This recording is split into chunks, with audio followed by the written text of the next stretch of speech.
Jelang pelaksanaan Pesta Demokrasi tahun 2024, sejumlah buruh yang tergabung dalam Serikat Pekerja Nasional atau SPN dan mahasiswa dari kampus Sekolah Tinggi Ilmu Tarbiyah Hamzah Fansuri Kota Subulus Salam mensosialisasikan pemilu damai yang akan dilaksanakan pada 14 Februari 2024 mendatang.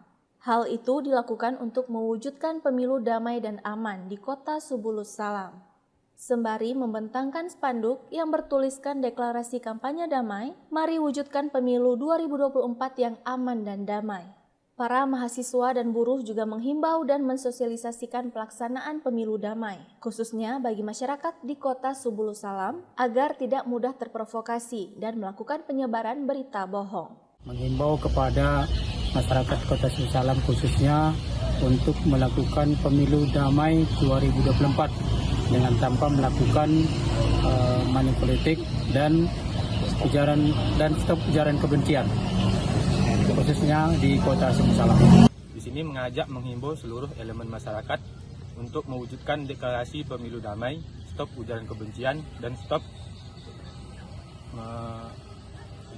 memfitnah ataupun menyebar berita bohong. Mari sama-sama kita mewujudkan pemilu yang damai.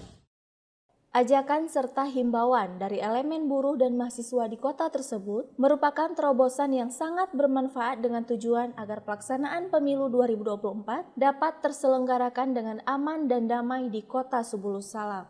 Dari Kota Subulus Salam, tim liputan melaporkan untuk Puja TV Aceh.